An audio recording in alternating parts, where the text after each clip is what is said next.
Akashvani. Health important ಹೊಟ್ಟೆ ನೋಡ್ಕೊಳ್ಳಿ ಎಲ್ರೂ ಬಗ್ಬಿಟ್ಟು.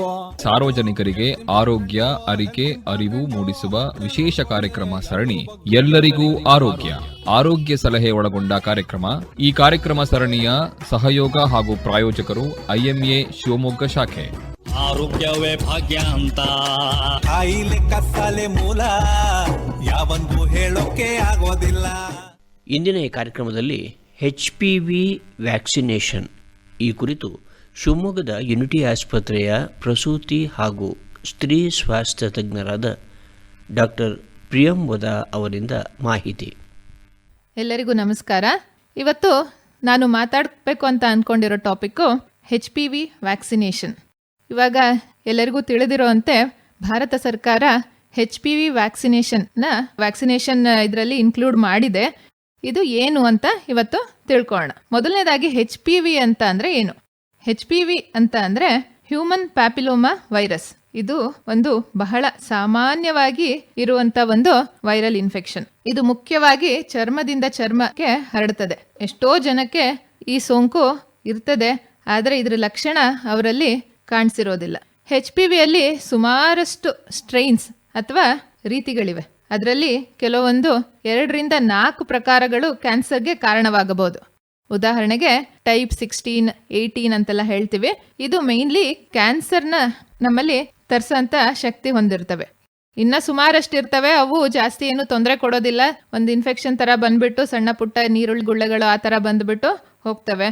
ಬಟ್ ಇದರಲ್ಲೇ ಒಂದು 4 ಸ್ಟ್ರೈನ್ಗಳು ಕ್ಯಾನ್ಸರ್ಗೆ ಕಾರಣ ಆಗ್ತವೆ.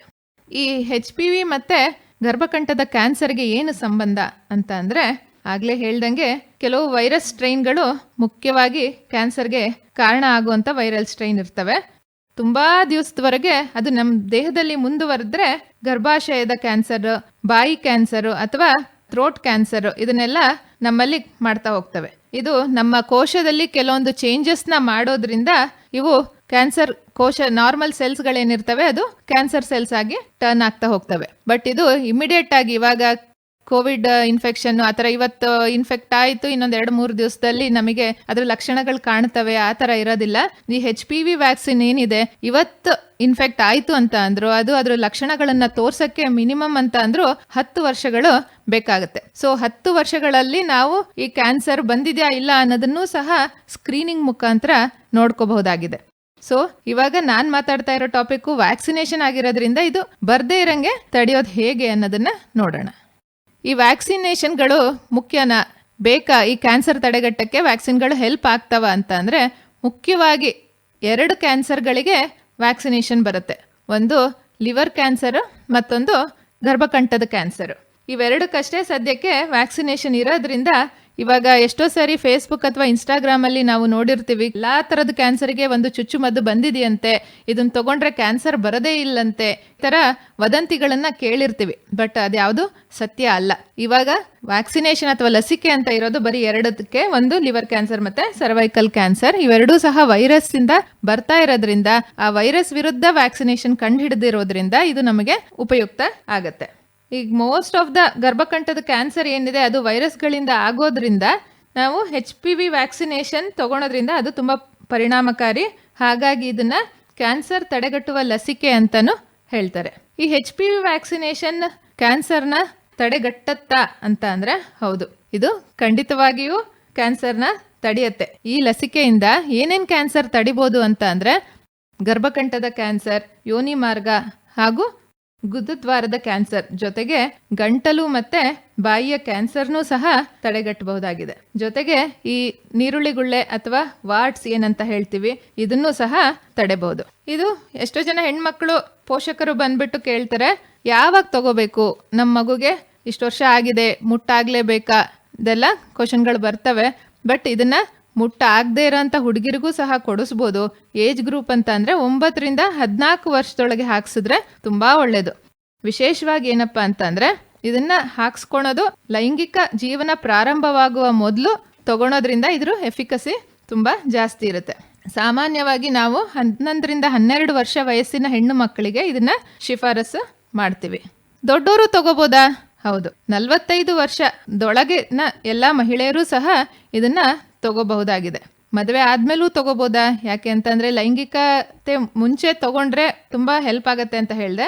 ಮದುವೆ ಆದ್ಮೇಲೆ ತಗೋಬೋದಾ ಅಂತ ಅಂದ್ರೆ ಮದುವೆ ಆದ ಹೆಣ್ಮಕ್ಳು ಸಹ ಈ ವ್ಯಾಕ್ಸಿನೇಷನ್ ತಗೋಬಹುದು.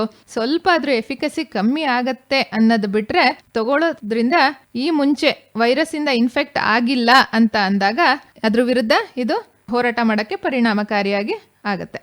ಹುಡುಗರು ಸಹ ತಗೋಬೋದಾ ಅಂತ ಅಂದ್ರೆ ಹೌದು, ಗಂಡ್ಮಕ್ಳು ಸಹ ತಗೋಬೋದಾಗಿದೆ.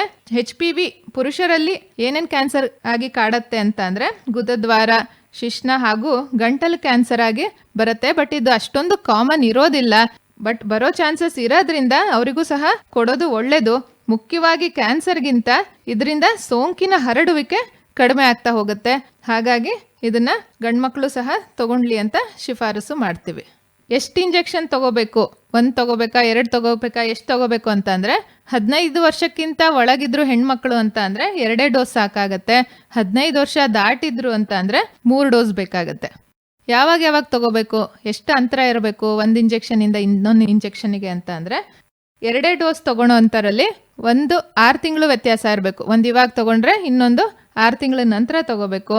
3 ಡೋಸ್ ತಗೊಳ್ತಾ ಇದ್ದಾರೆ ಅಂತ ಅಂದ್ರೆ ಒಂದು ಇವಾಗ ತಗೊಂಡು 1 ತಿಂಗಳ ನಂತರ 2ನೇ ಡೋಸ್ ಹಾಕಿಸಿ 3ನೇ ಡೋಸು ಇವತ್ತಿನ ಡೇಟಿಗೆ 6 ತಿಂಗಳು ಬಿಟ್ಟು ಹಾಕಿಸ್ಬೇಕಾಗತ್ತೆ.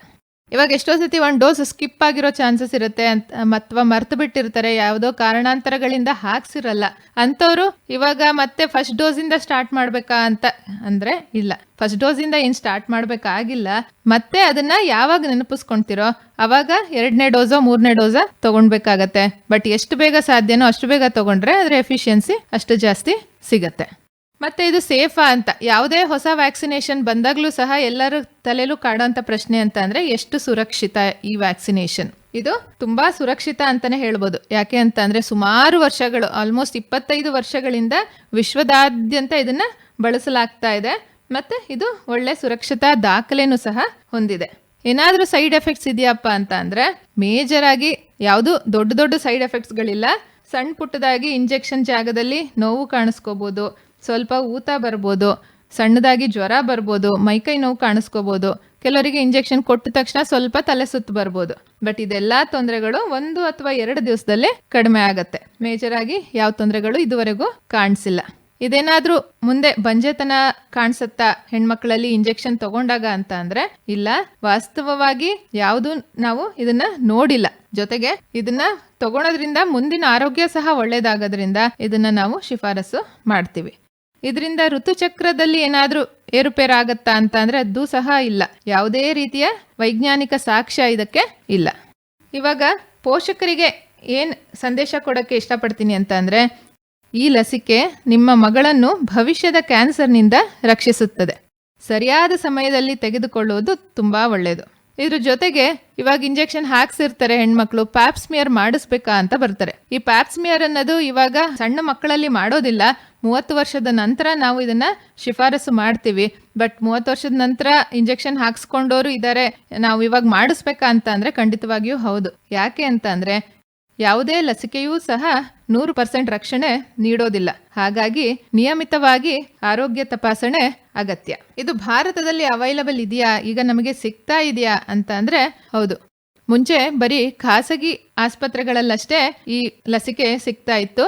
ಇವಾಗ ಭಾರತ ಸರ್ಕಾರ ಗವರ್ಮೆಂಟ್ ಆಸ್ಪತ್ರೆಗಳಲ್ಲೂ ಸಹ ಇದನ್ನ ಲಭ್ಯ ಮಾಡಿದೆ. ಸೊ ಭಾರತ ಸರ್ಕಾರ ಇದನ್ನ ಸದ್ಯಕ್ಕೆ 1 ಡೋಸ್ ಅಷ್ಟೇ ಕೊಡ್ತಾ ಇದೆ. ಇದು ಯಾವ ವಯಸ್ಸಿನ ಮಕ್ಕಳಲ್ಲಿ ಅಂತ ಅಂದ್ರೆ 14ರಿಂದ 15 ವಯಸ್ಸಿನ ಹೆಣ್ಮಕ್ಳಲ್ಲಿ, 15 ಕಂಪ್ಲೀಟ್ ಆಗಿರಬಾರ್ದು ಅಂತ ವಯಸ್ಸಿನ ಮಕ್ಕಳಲ್ಲಿ 1 ಡೋಸ್ ಅಷ್ಟೇ. ಉಳಿದಿರೋ ಡೋಸ್ಗಳು ಹೊರಗಡೆ ತಗೋಬೇಕಾಗ್ಬೋದು. ಇದು 90 ದಿವಸಗಳ ಒಂದು ಕ್ಯಾಂಪೇನ್ ತರ ಮಾಡ್ತಾ ಇದೆ. ಇದು ಫ್ರೀ ಆಫ್ ಕಾಸ್ಟ್ ಗವರ್ಮೆಂಟ್ ಆಸ್ಪತ್ರೆಗಳಲ್ಲಿ ಸದ್ಯಕ್ಕೆ ಸಿಗ್ತಾ ಇದೆ. ಖಾಸಗಿ ಆಸ್ಪತ್ರೆಗಳಲ್ಲಿ ಈಗ 2 ತರದ ಇಂಜೆಕ್ಷನ್ ಸಿಗ್ತಾ ಇದೆ. 2 ಕಂಪನಿದು, ಒಂದು ಇಂಡಿಯನ್ ಕಂಪನಿ, ಇನ್ನೊಂದು ಫಾರಿನ್ ಕಂಪನಿದು. ಫಾರಿನ್ ಕಂಪನಿದು ಕಾಸ್ಟ್ ಒಂದು 4,500 ಅಂತ ಅಂದ್ರೆ Indian company, Indian made vaccine ಏನಿದೆ ಅದು 2,500 ಹತ್ರ ಬರುತ್ತೆ. 2 ಡಿಫರೆನ್ಸ್ ಏನಪ್ಪಾ ಅಂತ ಅಂದ್ರೆ ಫಾರಿನ್ ಮೇಡ್ ಏನಿದೆ ಅದು ಸುಮಾರು ವರ್ಷಗಳಿಂದ ಇದೆ, 25 ವರ್ಷಗಳಿಂದ ಇದೆ. ಈ ಇಂಡಿಯನ್ ಕಂಪನಿ ಏನಿದೆ ಇದು ಇತ್ತೀಚೆಗಷ್ಟೇ ಬಂದಿರೋದ್ರಿಂದ ಅದು ಸಹ ಏನು ಎಫಿಕಸಿಲಿ ಕಮ್ಮಿ ಇಲ್ಲ. ಆದ್ರೂ ನಮಗೆ ತುಂಬಾ ಸ್ಟಡೀಸ್ ಇಲ್ಲದೆ ಇರೋದ್ರಿಂದ ಎರಡನ್ನೂ ಸಹ ಕಂಪೇರ್ ಮಾಡಿದಾಗ ನಾವು ಅದು ಒಳ್ಳೇದು ಇದು ಒಳ್ಳೇದು ಅಂತ ಹೇಳಲಿಕ್ಕೆ ಬರಲ್ಲ. ಅದು ಪೋಷಕರಿಗೆ ನಾವು ಬಿಟ್ಬಿಡ್ತೀವಿ, ನಿಮಗೆ ಯಾವುದು ಸರಿ ಅನ್ಸುತ್ತೆ ಅದನ್ನೇ ತಗೋಬಹುದು ಅಂದ್ಬಿಟ್ಟು. ಸೊ HPV ಲಸಿಕೆ ಏನಿದೆ ಇದು ಕೇವಲ ಲಸಿಕೆ ಅಲ್ಲ, ಇದು ಭವಿಷ್ಯದ ಗರ್ಭಕಂಠದ ಕ್ಯಾನ್ಸರ್ ವಿರುದ್ಧ ರಕ್ಷಣೆ. ಈ ಗರ್ಭಕಂಠದ ಕ್ಯಾನ್ಸರ್ ಇಷ್ಟೊತ್ತು ಏನು HPV ವ್ಯಾಕ್ಸಿನೇಷನ್ ಬಗ್ಗೆ ಮಾತಾಡಿದ್ವಿ, ಇದು ಗರ್ಭಕಂಠದ ಕ್ಯಾನ್ಸರ್ ಹೇಗೆ ಬಂದಿದೆ ಅಂತ ಗೊತ್ತಾಗತ್ತೆ. ಗರ್ಭಕಂಠದ ಕ್ಯಾನ್ಸರ್ ಬಗ್ಗೆ ಸ್ವಲ್ಪ ತಿಳುವಳಿಕೆ ನೀಡೋದಾದ್ರೆ ಮಹಿಳೆಯರು ತುಂಬಾ ಬಿಳಿಮುಟ್ಟಂತ ಬರ್ಬೋದು, ಅಥವಾ ಅಧಿಕ ರಕ್ತಸ್ರಾವ ಆಗಂತ ಬರ್ಬೋದು, ಲೈಂಗಿಕತೆ ಆದ್ಮೇಲೆ ಸ್ವಲ್ಪ ರಕ್ತಸ್ರಾವ ಆಗ್ತಾ ಇದೆ ಅಂತ ಬರ್ಬೋದು, ತೂಕ ಕಮ್ಮಿ ಆಗಿ ಬರ್ಬೋದು. ಈ ತರದೆಲ್ಲ ಕಾರಣಗಳಿಂದ ಇವರಿಗೆ ಕ್ಯಾನ್ಸರ್ ಸರ್ವಿಕ್ಸ್ ಇದೆ ಅನ್ನೋದನ್ನ ನಾವು ಅವ್ರನ್ನ ಪರೀಕ್ಷೆ ಮಾಡಿ ಅದನ್ನ ಬಯೋಪ್ಸಿ ಮಾಡಿಬಿಟ್ಟು ನೋಡಿ ಹೇಳಬೇಕಾಗತ್ತೆ. ಸೊ ಇವಾಗ ಕ್ಯಾನ್ಸರ್ ಸರ್ವಿಕ್ಸಿಗೆ ಟ್ರೀಟ್ಮೆಂಟ್ ಇದೆಯಾ ಅಂತ ಅಂದ್ರೆ, ಫಸ್ಟ್ ಸ್ಟೇಜ್ಗಳಲ್ಲಿ ಅವರು ಆಸ್ಪತ್ರೆಗೆ ಬಂದ್ರು ಅಂತ ಅಂದ್ರೆ ಖಂಡಿತವಾಗಿಯೂ ಅವರಿಗೆ ಟ್ರೀಟ್ಮೆಂಟ್ ಸಿಗತ್ತೆ. ಈ ಕ್ಯಾನ್ಸರ್ ಸರ್ವಿಕ್ಸು ಎಷ್ಟೋ ಸಾರಿ ಗುಪ್ತಾಂಗದ ಕ್ಯಾನ್ಸರ್ ಆಗಿರೋದ್ರಿಂದ ಎಷ್ಟೋ ಹೆಣ್ಮಕ್ಳು ಆಸ್ಪತ್ರೆಗೆ ಬರೋದೇ ತಡವಾಗಿ ಬರೋದ್ರಿಂದ ಅವ್ರು ಬಂದಾಗ್ಲೇ 3 ಅಥವಾ 4ನೇ ಸ್ಟೇಜಲ್ಲಿ ಇರ್ತಾರೆ. ಹಂಗಾಗಿ ಇದನ್ನ ತಡೆಗಟ್ಟಕ್ಕೆ ನಾವು ಒಂದು ಕಂಡ್ಕೊಂಡಿರೋ ದಾರಿ ಅಂತ ಅಂದ್ರೆ ಒಂದು HPV ಲಸಿಕೆ, ಇನ್ನೊಂದು ಸ್ಕ್ರೀನಿಂಗ್ ಅಂತ. ಇವಾಗ ಅವ್ರಿಗೆ ಇದೆಯಾ ಅನ್ನೋದನ್ನ ನೋಡಕ್ಕೆ ಕೆಲವೊಂದು ಟೆಸ್ಟ್ಗಳು ಬರ್ತವೆ, ಅದು ನಾವು ಪ್ಯಾಪ್ಸ್ಮಿಯರ್ ಅಂತ ಹೇಳ್ತೀವಿ. ಜೊತೆಗೆ HPV ಟೆಸ್ಟಿಂಗ್, RNA ಟೆಸ್ಟಿಂಗ್ ಏನಿದೆ, ವೈರಸ್ ಇವ್ರ ದೇಹದಲ್ಲಿ ಇದೆಯಾ ಅನ್ನೋದನ್ನ ನೋಡಕ್ಕೆ ಟೆಸ್ಟ್ಗಳನ್ನ ಮಾಡಬೇಕಾಗತ್ತೆ. ಸೊ ಇವಾಗ ಇವೆರಡೂ ಲಭ್ಯತೆ ಇದೆ, ಮತ್ತೆ ಎರಡೂ ಸಹ ಸಿಂಪಲ್ ಆಗಿರೋದ್ರಿಂದ ಎಲ್ಲರೂ ಇದನ್ನ 30 ವರ್ಷ ದಾಟಿರೋಂತ ಹೆಣ್ಣು ಮಕ್ಕಳು ಪ್ಯಾಪ್ಸ್ಮಿಯರ್ನ ಮಾಡಿಸ್ಕೋಬೇಕಾಗಿದೆ. ಎಲ್ಲರೂ ಸಹ ಮಾಡಿಸ್ಲೇಬೇಕು. ಜೊತೆಗೆ ಈ HPV ವ್ಯಾಕ್ಸಿನೇಷನ್ ಸಣ್ಣ ಮಕ್ಕಳಲ್ಲೇ ಕೊಡ್ಸೋದ್ರಿಂದ ಭಾರತನ ನಾವು ಈ ಕ್ಯಾನ್ಸರ್ ಇಂದ ಮುಕ್ತಗೊಳಿಸ್ಬೋದು. ಇದುವರೆಗೂ HPV ವ್ಯಾಕ್ಸಿನೇಷನ್ ಈ ಕುರಿತು ಶಿವಮೊಗ್ಗದ ಯುನಿಟಿ ಆಸ್ಪತ್ರೆಯ ಪ್ರಸೂತಿ ಹಾಗೂ ಸ್ತ್ರೀ ಸ್ವಾಸ್ಥ್ಯ ತಜ್ಞರಾದ ಡಾಕ್ಟರ್ ಪ್ರಿಯಂವದ ಅವರಿಂದ ಮಾಹಿತಿಯನ್ನು ಕೇಳಿದಿರಿ.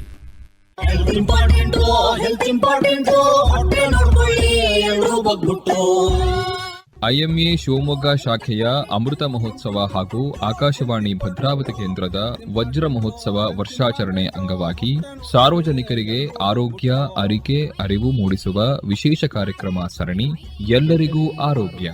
ಆರೋಗ್ಯ ಸಲಹೆ ಒಳಗೊಂಡ ಕಾರ್ಯಕ್ರಮ. ನಂಗೂ ಗೊತ್ತಿಲ್ಲ ಹೋಗಮ್ಮ.